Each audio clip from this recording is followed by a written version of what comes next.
As far as I'm aware, in the idea of like Platonic forms, we have like physical examples of things, such as justice being enacted or truth being spoken or revealed or something like that.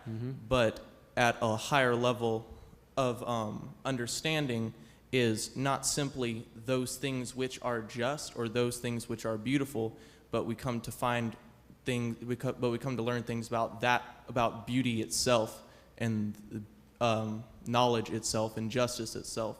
So my question is, how do these stories help us to understand the form of truth and what truth is and what its nature is? Yeah, it would seem to me, and you're describing one view of realism, Plato's Platonic forms, if you will, that there are these forms up there that are independent of God's nature. You know, there's a form of justice, a form of love, or whatever the forms are.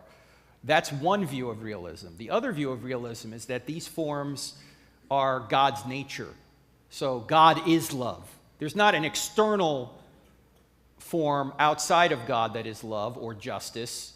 God is love and is justice. Now that seems to make more sense to me. Why?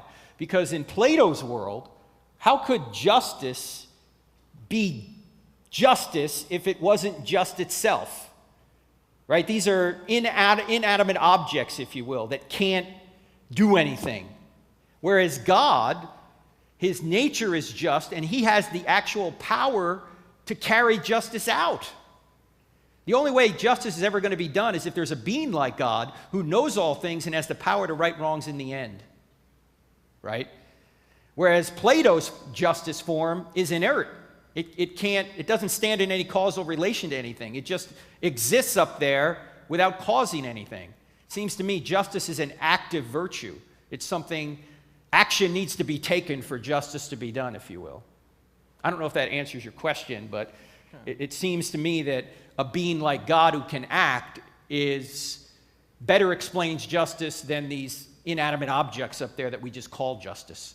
And if those objects do exist and there is no God, why am I obligated to orient my life toward justice and love and not say selfishness? Because it reduces the amount of unnecessary suffering in the world. But why do I care about reducing unnecessary suffering? Why is that a bad thing? Because every person inherently cares about unnecessary suffering. What if I'm Stalin and I don't care about... You care if you're suffering. Right, but I don't care if I'm Stalin. If I have all the power in the world and I can use my henchmen to kill people that get in my way, and I can take their stuff and I can live a happy life, why do I care if there is no God? Because that causes them unnecessary suffering. Who cares? If there's no standard beyond us that says that's wrong, then that's just our opinion against Stalin's opinion. See? There's got to be a standard beyond us that adjudicates between Stalin and us.